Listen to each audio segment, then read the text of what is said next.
A Chave do Reino Interior, de Robert A. Johnson. Parte 1 do livro, capítulo 3. Realidades alternativas. O mundo dos sonhos, o reino da imaginação.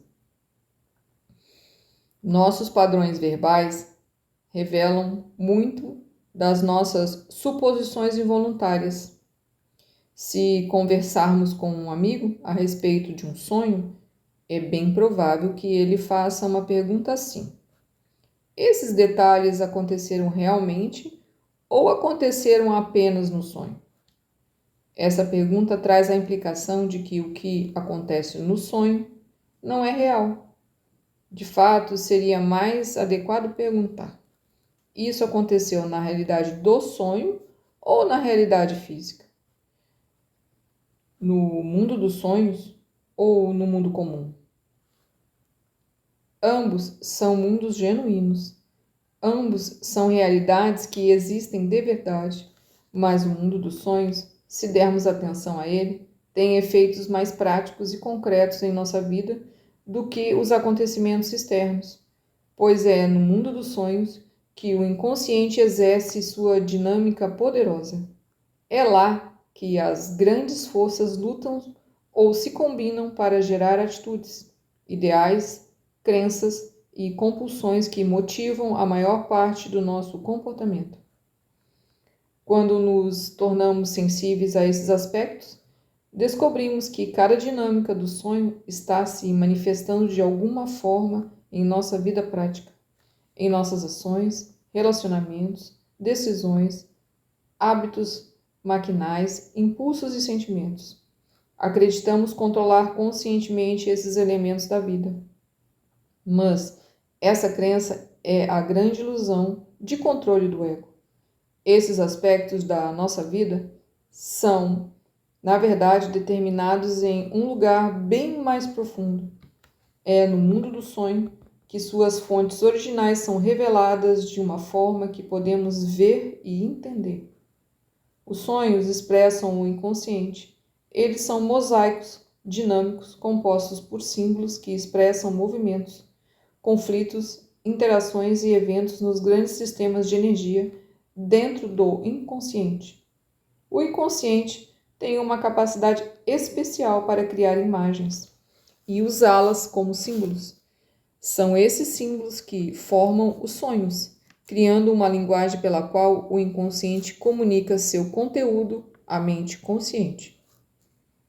Tal como o fogo, ao queimar, exuda calor, o inconsciente gera símbolos, porque é da sua natureza assim fazer. À medida que aprendemos a interpretar esses símbolos, adquirimos a capacidade de perceber a ação do inconsciente dentro de nós. Essa capacidade pode produzir símbolos, afeta mais que apenas nossos sonhos. Toda a vida humana é alimentada pelo fluxo de imagens simbólicas das fontes do inconsciente. As imagens simbólicas do inconsciente são a fonte criativa do espírito humano em todas as suas realizações. Não só a consciência e os conceitos de entendimento filosófico do mundo surgiram a partir do símbolo, mas também a religião, o rito e o culto, as artes e os costumes. É porque o processo formador dos símbolos do inconsciente é a fonte do espírito humano, a linguagem, cuja história é quase idêntica à gênese e ao desenvolvimento da consciência humana. Sempre começa como uma linguagem simbólica. Daí Jung escreveu: o conteúdo do arquétipo expressa a ti mesmo, em princípio e acima de tudo. Por metáfora, as imagens simbólicas do inconsciente penetram no nível do consciente principalmente por duas vias: sonhos e imaginação. É mais fácil apreender esse caráter simbólico através dos sonhos, pois com frequência apresentam criaturas míticas e situações sobrenaturais que seriam impossíveis na vida física cotidiana. As pessoas geralmente ficam confusas com as imagens dos sonhos. até aprenderem que essas imagens são simbólicas e, portanto, não devem ser consideradas ao pé da letra. Uma vez que as imagens dos sonhos não fazem sentido nos termos comuns, as pessoas rejeitam-nas como, entre aspas, fantásticas ou sem significado, mas na verdade os sonhos são completamente coerentes. Se dedicarmos um tempo para aprender a sua linguagem, descobriremos que cada sonho é uma obra-prima da comunicação simbólica. O inconsciente fala por símbolos, não para nos confundir, mas simplesmente porque esse é o seu idioma natural. Nunca pude aceitar que o sonho seja uma, entre aspas, fachada, a ocultar o seu próprio significado. Significado já conhecido, mas que estaria maliciosamente encoberto para a consciência. A meu ver, os sonhos são parte da natureza que não tem intenção de enganar, mas expressam alguma coisa à sua própria maneira, assim como uma planta cresce ou um animal vai à procura de alimento, da melhor forma que podem. Também essas formas de vida não têm desejo algum de enganar nossos olhos, mas podemos nos enganar porque nossos olhos talvez tenham uma visão curta. Bem, antes de conhecer Freud, eu encarava o inconsciente e os sonhos, que são seus derivados imediatos, como os processos naturais isentos de arbitrariedades e, acima de tudo, isentos de truques. Podemos comparar o sonho a uma tela na qual o inconsciente projeta seu drama interior. Nela vemos as várias personalidades interiores que compõem grande parte de nossa personalidade total e a dinâmica entre as formas que compõem o inconsciente. Essas forças invisíveis e suas atitudes liberam cargas, por assim dizer, que são transmitidas para a tela. Elas tomam a forma de imagens e a interação das imagens dos sonhos representa exatamente a dinâmica que se processa em nosso íntimo. Para aprender a entender essas imagens, nosso ponto de partida conceitual é saber que elas não devem ser tomadas literalmente. Aprendemos a procurar uma atitude, uma personalidade, um acontecimento ou conflito interior que se vestem com a forma e a cor de uma imagem, de maneira a se tornarem visíveis para nós, na terra dos sonhos. Imaginação e símbolos. Dissemos que os sonhos são o primeiro dos grandes canais de comunicação do inconsciente. O segundo é a imaginação. É desconcertante para muitas pessoas quando, pela primeira vez, ouvem que a imaginação é um órgão de comunicação coerente e que ela utiliza uma imagem de símbolos altamente refinada e complexa para expressar o conteúdo do inconsciente. Entretanto, isso é verdade? Se aprendermos a examiná-la com olhos treinados, descobriremos que a imaginação é uma verdadeira corrente de energia e imagens cheias de significado fluindo do inconsciente durante a maior parte do tempo. Podemos delinear dois condutores que vão do inconsciente para a mente consciente. O primeiro condutor é a capacidade de sonhar. O segundo é a capacidade de imaginar. Sonho e imaginação têm uma característica especial em comum: seu poder de converter as formas invisíveis do inconsciente em imagens perceptíveis à mente consciente. É por causa disso que algumas vezes sentimos como se o sonho fosse a imaginação que temos enquanto dormimos e a imaginação fosse o mundo do sonho fluindo enquanto estamos acordados. Assim como o inconsciente descarrega energia durante a noite, criando padrões na tela da mente em sonho, ele também atua durante as horas de vigília. Ele emite uma corrente contínua de impulsos energéticos à mente consciente, na forma de sentimentos, humores e, acima de tudo, de imagens que aparecem na imaginação. Exatamente como para os sonhos, os significados simbólicos das imagens podem ser entendidos pelas pessoas que estão dispostas a aprender. O material que flui através da imaginação toma muitas formas, das frívolas às visionárias. Na base da escala está a fantasia passiva.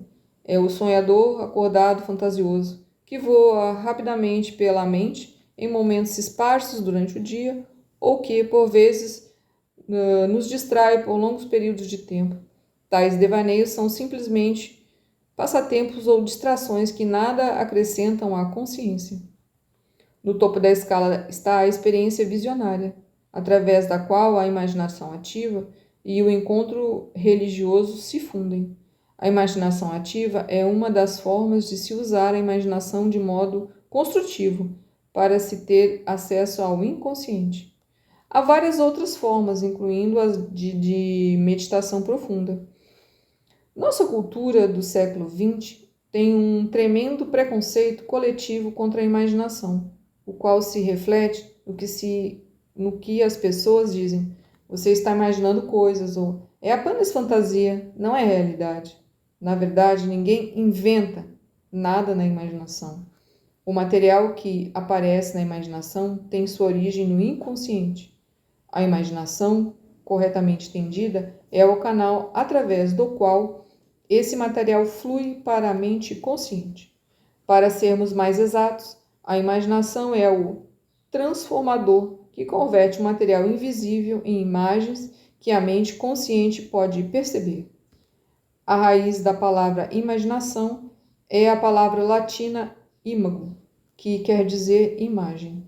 A imaginação é a capacidade formadora de imagens da mente, o órgão que tem o poder de vestir os seres do mundo interior com imagens mentais para que possamos vê-los. A imaginação gera os símbolos que o inconsciente usa para se expressar. Uma vez, uma vasta área de eventos históricos e psicológicos através dos séculos produziu nossa atual confusão acerca do que são realmente a fantasia e a imaginação. Não cabe lembrar aqui todos esses acontecimentos, como o preconceito está tão difundido, vale a pena descrever sucintamente como a fantasia e a imaginação eram entendidas pelos nossos ancestrais intelectuais, os gregos antigos. O termo fantasia deriva da palavra grega fantasia. O sentido original dessa palavra é revelador. Ela significa o fazer visível, derivada de um verbo que queria dizer tornar visível, revelar.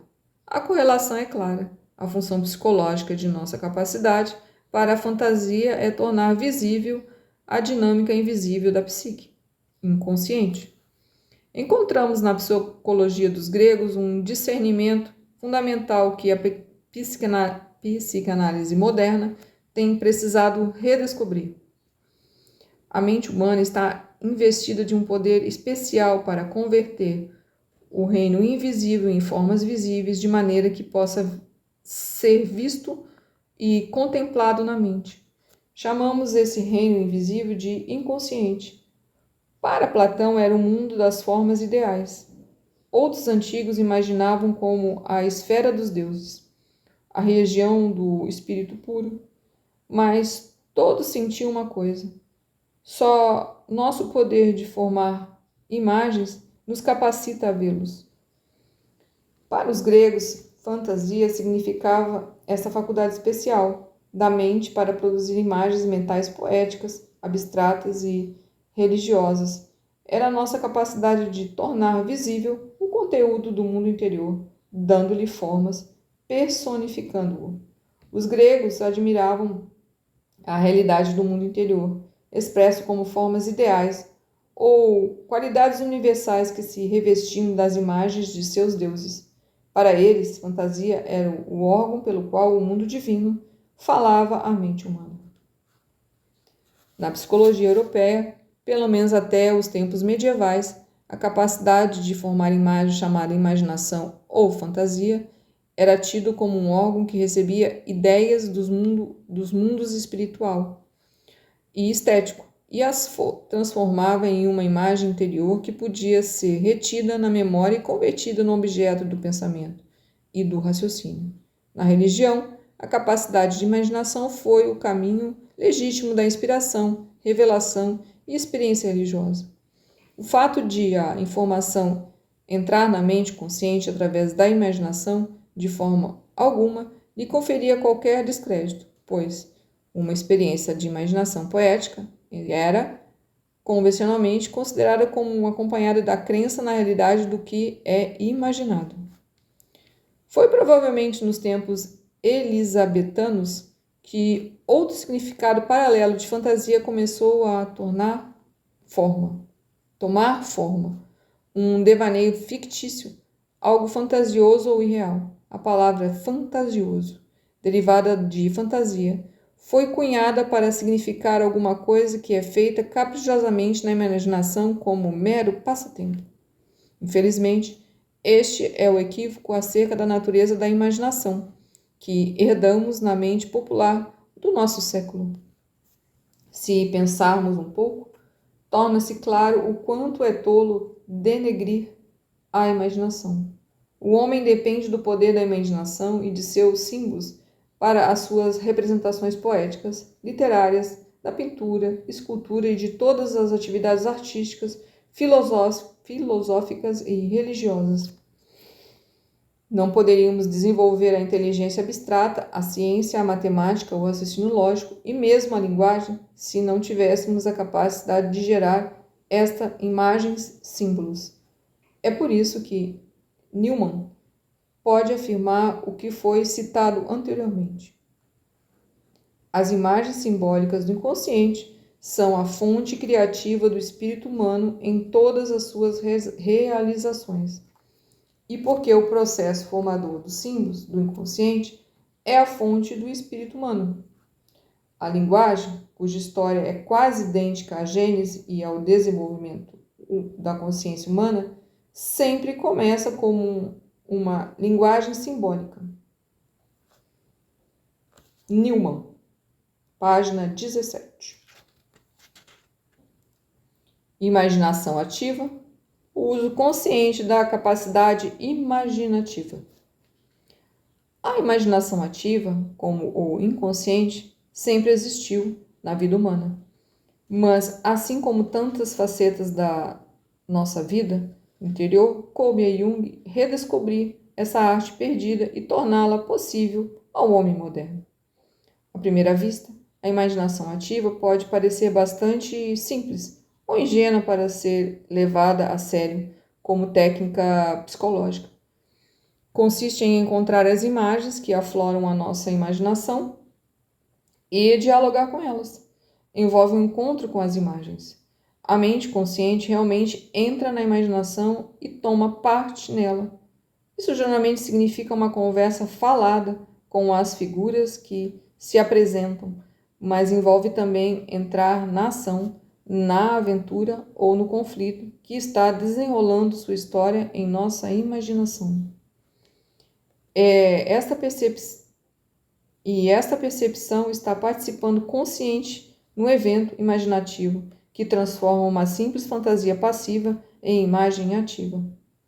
O encontro da mente consciente com a mente inconsciente sobre o mesmo terreno do plano imaginário nos dá uma oportunidade de quebrar alguma das barreiras que separam o ego do inconsciente para estabelecer um fluxo genuíno de comunicação entre os dois níveis da psique, resolver alguns de nossos conflitos neuróticos com o inconsciente e dessa forma aprender mais sobre quem somos como indivíduos.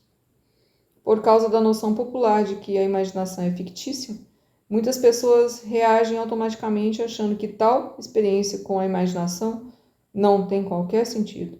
Elas pensam, estarei somente conversando comigo mesmo.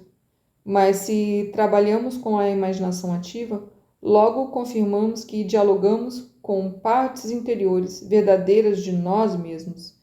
Nós nos confrontamos com personalidades poderosas que vivem dentro de nós, ao nível inconsciente, que estão comumente em conflito com nossas ideias e comportamento conscientes. Entramos de fato na dinâmica do inconsciente. Viajamos por uma região aonde a mente consciente não sabia como penetrar. Essa experiência sem dúvida é simbólica. As imagens com as quais interagimos são simbólicas e as encontramos em um plano simbólico de existência, mas um princípio mágico atua. Quando vivenciamos as imagens, também vivenciamos diretamente as partes interiores de nós mesmos que estão sobre a roupagem das imagens. Este é o poder da experiência simbólica da psique humana quando empreendida conscientemente. Sua intensidade e seu efeito sobre nós são geralmente tão concretos como uma experiência física. Seu poder de redirecionar nossas atitudes, de nos ensinar e nos fazer mudar em níveis profundos é muito maior que o dos acontecimentos externos pelos quais podemos passar sem nos aperceber. Quando vivenciamos o símbolo, simultaneamente vivenciamos o complexo, o arquétipo, a entidade psíquica interior que é representado por esse símbolo. Quando a imagem fala, é como uma das nossas próprias vozes interiores. Quando respondemos, é a parte interior invisível de nós mesmos que escuta e registra. Ela se coloca diante de nós na forma de figura imaginária. Na imaginação ativa, não estou exatamente falando comigo mesmo, mas sim conversando com uma das minhas personalidades. Nessa troca entre o ego e as várias personalidades que afloram do inconsciente e aparecem na imaginação, é que começo a juntar as peças, fragmentadas de mim mesmo, em uma unidade. Começo a conhecer as partes de mim mesmo que nunca conheci antes, e com elas começo também a aprender. Quando as pessoas me perguntam se a imaginação ativa é real ou se os sonhos são reais, sempre me lembro de um detalhe da história de Dom Quixote de La Mancha. Dom Quixote disse que procurava o pão que é feito com mais do que o trigo. Ele se referia, é claro, à hóstia, o pão que é consumido como parte do ritual cristão. A hóstia é feita de trigo, porém também é feita do arquétipo do corpo de Cristo, de espírito, de algo mais do que o trigo. Usando o mesmo sentido figurado, posso afirmar que a imaginação ativa é mais do que real. Não só real no sentido de que tem significado prático e concreto na nossa vida física, mas também porque nos une a um